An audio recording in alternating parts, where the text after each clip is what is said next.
I was looking at my dog this morning. He's getting a little gray around the muzzle and moving a bit slower these days. Right, yeah. And I caught myself doing that mental math we all do, the classic dog years calculation, multiply by 7. Oh, absolutely. It's the classic playground math. We humans are just obsessed with trying to map our experience of time onto the creatures around us.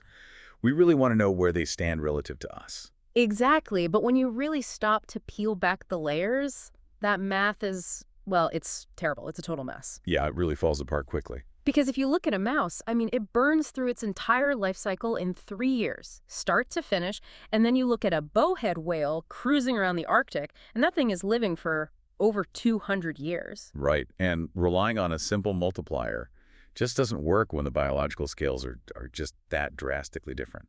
So, scientifically speaking, trying to compare the aging process of a creature that lives 3 years to one that lives 2 centuries, it it feels like comparing a firecracker to a glacier. They just seem like fundamentally different biological events. How can you possibly measure them with the same ruler? And for a long time, that is exactly how biology treated them, Yeah. as separate mysteries.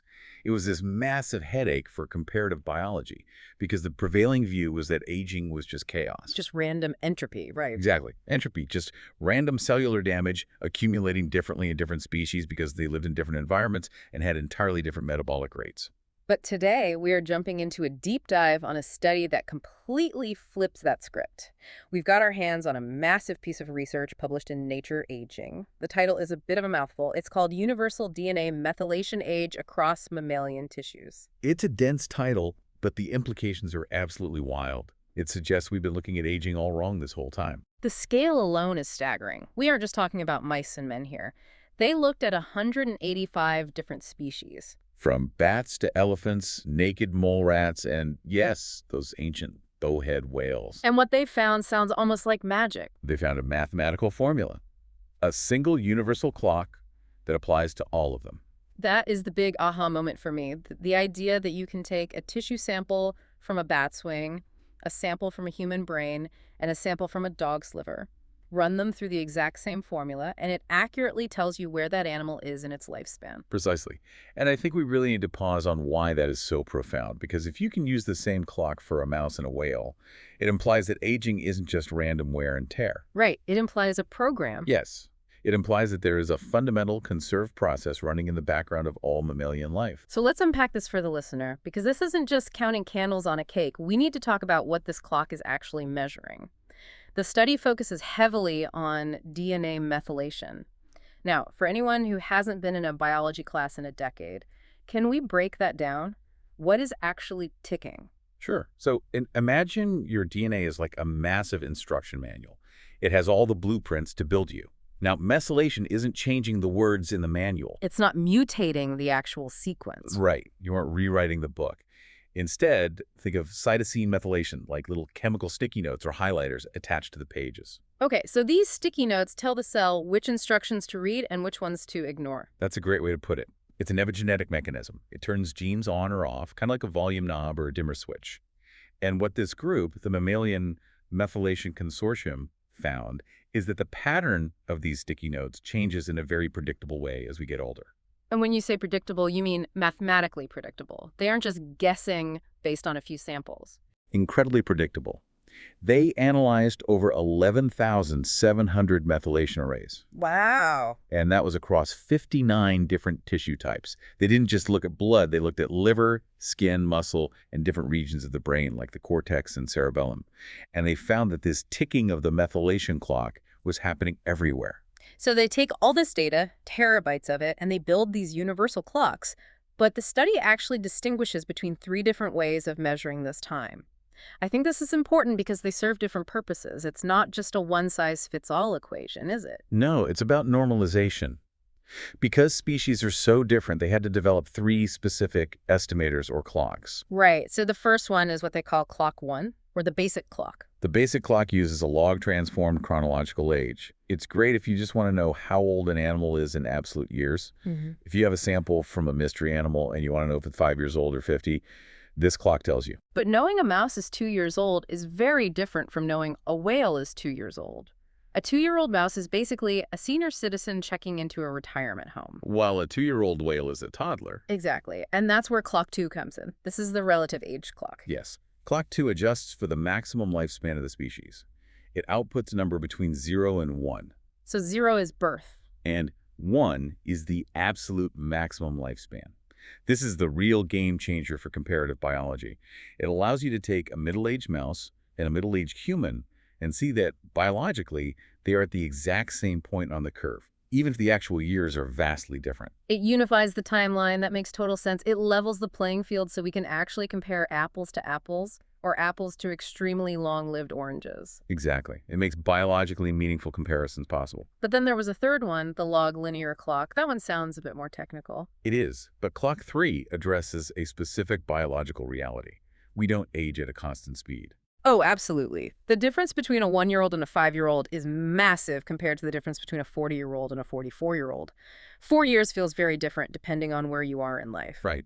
Biological clocks tick way faster during development, so Clock 3 uses the age at sexual maturity, or ASM, and gestation time to account for that, and the accuracy they achieve with these 3 clocks is just stunning. They mention a correlation of over 0.96, right? Yes, and R value greater than 0.96.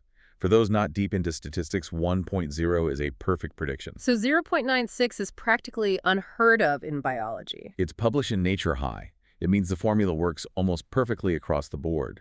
They could even accurately estimate the age of species that weren't part of the original training data. They tested it on marsupials and monotremes. Monotremes, that's like the platypus, right? The egg-laying mammals. Yes, the platypus. Yeah. Evolutionarily, they're quite distant from us. They split off from the rest of mammals over 100 million years ago. But the clock still worked on them. Which tells us this mechanism isn't just a human quirk. It's incredibly ancient. It's hard-coded into the mammalian operating system. That's a perfect way to phrase it. Okay, so we have this incredibly accurate clock. But here is where it gets really interesting for me, and maybe a little existential. You mentioned earlier that this challenges the idea of aging being random. Because I think most of us grow up thinking aging is just things breaking over time. This is the major philosophical shift of the paper. The prevailing theory for a long time has been that entropy model, the idea that your body is just a machine that accumulates damage.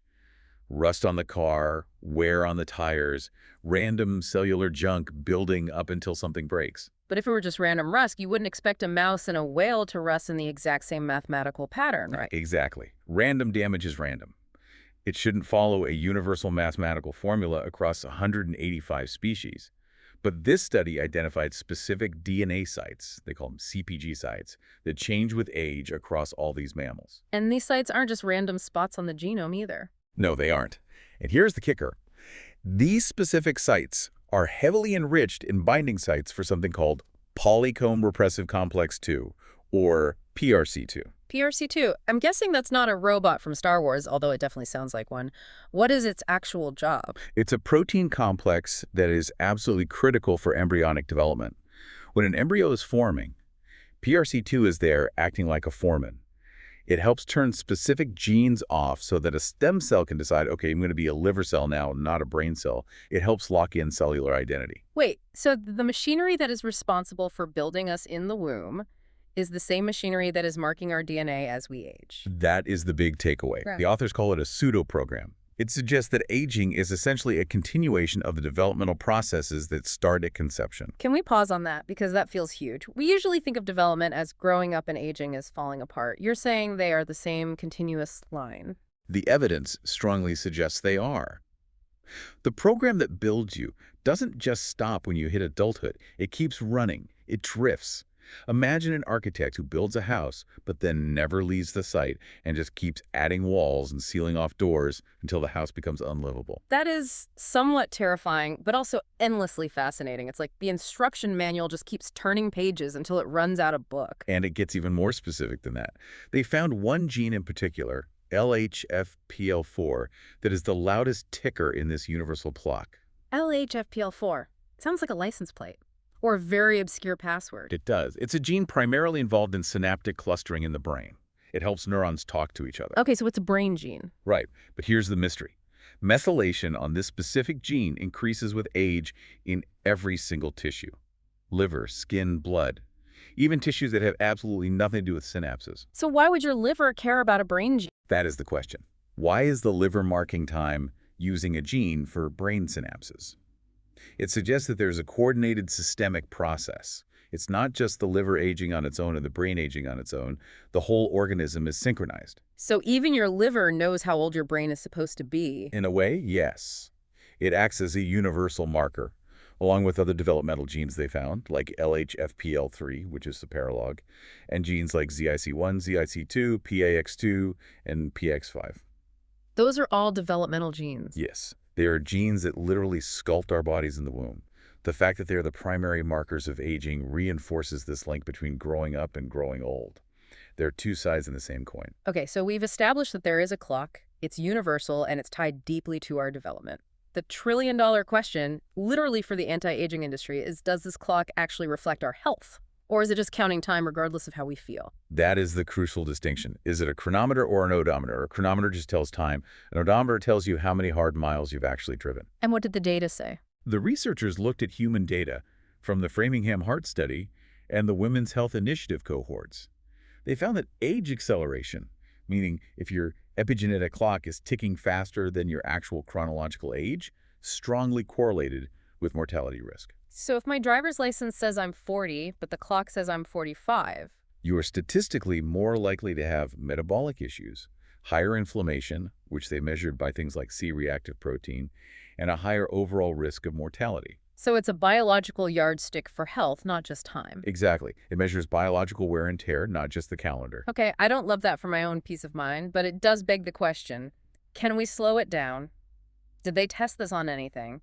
Because if we have a yardstick, we should be able to measure if an intervention actually works. They absolutely did. This is where the study goes from purely observational to experimental.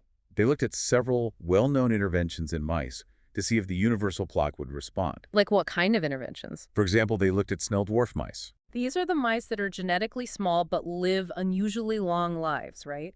Correct. They have a mutation that affects their growth hormone production. They live much longer than regular mice. And sure enough, the universal clock showed they were significantly epigenetically younger than their wild-type counterparts. So less growth hormone, slower clock. What about diet? Everyone always talks about caloric restriction for longevity. They tested that too. Mice on a calorie-restricted diet showed a significantly reduced rate of epigenetic aging, particularly in the liver. The clock mathematically confirmed that eating less, at least for a mouse, literally slows down biological time. Amazing. But I recall there was a catch with the growth hormone experiments, something about the liver-specific mice. Yes, this is a crucial nuance that often gets lost when people talk about anti-aging. They wanted to see if the anti-aging effect of reducing growth hormone was local or systemic. So they looked at full-body growth hormone receptor knockout mice, the GHRKO mice. And those looked younger epigenetically. Yes. But then they created mice where the growth hormone receptor was knocked out only in the liver. So the rest of the body had normal growth hormone signaling, but the liver didn't. The liver was an island. Exactly. And in those liver-specific mice, the clock did not slow down. There was no age reversal in the liver. So you can't just fix one organ and expect it to stay young while the rest of the body ages. Precisely. It suggests that for the clock to actually slow down, the anti-aging effect requires systemic whole-body changes. It likely involves signaling pathways like IGF-1 that circulate through the entire organism. You can't cheat the system by just targeting a single organ. The clock is reading the state of the whole animal. Speaking of cheating the system, we have to talk about the R word, reversal. Did they try to actually turn the clock back? They did. They applied the famous Yamanaka factors, OSKM. These are the 4 proteins that won the Nobel Prize for their ability to turn adult cells back into stem cells, right? The stuff that basically wipes the cell's memory and makes it a baby again. Right. When they applied these factors to human skin cells in vitro, the universal clocks actually showed age reversal. It went backward. It went backward. It mirrored results we've seen in specific human clocks before, but seeing it on this universal mammalian scale confirms that the process is fundamentally reversible, at least at the cellular level. The sticky notes can actually be peeled off. That is wild. But before we get too ahead of ourselves thinking we can Benjamin Button our way out of this, the study also went deep into the texture of aging. Because apparently not all tissues age the same way. This was one of the most intricate parts of the paper, and it really helps explain why different parts of us fail differently. They found a clear distinction between tissues that proliferate, meaning cells that constantly divide, like blood and skin, and tissues that are non-proliferative, like the brain and muscle. Right, because your skin is constantly replacing itself. Your brain, not so much. You're mostly stuck with the neurons you have. Exactly. In the proliferative tissues, skin, blood, the lining of the gut, the aging signature looked like a mitotic clock. It was tracking how many times the cells had divided. Specifically, they saw a massive loss of methylation in what they call late replicating domains. Late replicating domains. That sounds jargon heavy. What does that actually mean in plain English? Think of it like a photocopier. When a cell divides, it has to copy its entire DNA sequence. Some parts get copied early in the process, and some get copied late. The parts that get copied last are essentially prone to getting a bit sloppy. They lose their methylation tags over time. It's like the photocopier running low on toner after thousands of copies. The image just gets faint. That's a great analogy. So skin aging is basically an accumulation of these copiers. But in the brain, a tissue that doesn't divide, the story was completely different. Because the brain cells aren't photocopying themselves. Right. There, the methylation loss happened in regions associated with extremely high gene expression. They call these TXX4 regions. It's the parts of the DNA that are working the hardest every single day. The engines that are constantly running hot? Correct. And these regions were linked to the erosion of function in mitochondria and circadian rhythm genes rather than just cell division. So in the brain, aging looks less like a copy error and more like functional erosion. The machinery is just wearing out from overuse. That is a really helpful distinction. So skin is copy errors, brain is burnout. And then there was this really interesting point about chromatin accessibility. The authors used this beautiful metaphor of a library closing up. This is one of my absolute favorite visualizations from the study, and it brings us right back to that PRC2 developmental link. So chromatin is the structure that DNA is wrapped up in. You can think of it like the shelving in a library. Open chromatin means the books are on the shelf and you can easily read them. The genes can be turned on. Closed chromatin means the books are locked in a vault. And what happens to that library as we age? They perform something called scatic-sec analysis, which essentially measures how open the library is. They found that as methylation increases with age, specifically at those PRC2 sites we talked about, the chromatin in differentiated cells starts to close up. Differentiated cells being the working cells, like heart cells or skin cells. Yes, the working cells. The library locks the doors. The cells literally lose access to those original developmental instructions. They forget what they can be. They lose their plasticity. They become rigid. But, and this is a crucial detail, they found that stem cells were different. The hematopoietic stem cells. Yes, the blood stem cells.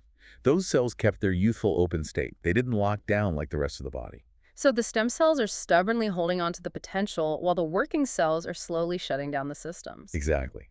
It suggests that a major part of aging is this progressive locking down of the genome in our somatic cells. It makes them less able to function or repair, while the stem cell pool tries, sometimes unsuccessfully, to maintain that original open state.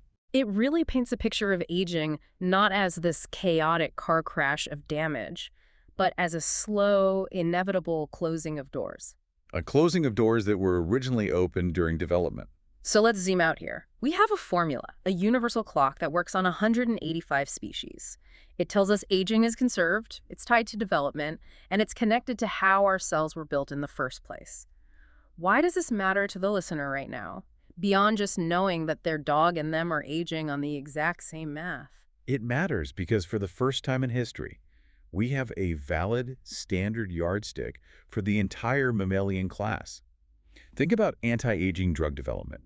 If we want to test a drug that claims to slow aging, we don't have to wait 80 years to see if a human actually lives longer. We can just check the clock. We can check the universal clock in a mouse or a dog or a pig. And because the mechanism is shared, because it's the exact same clock based on the exact same developmental biology, if a drug slows the clock in a mouse, there is a vastly higher probability it will work on the underlying process in humans.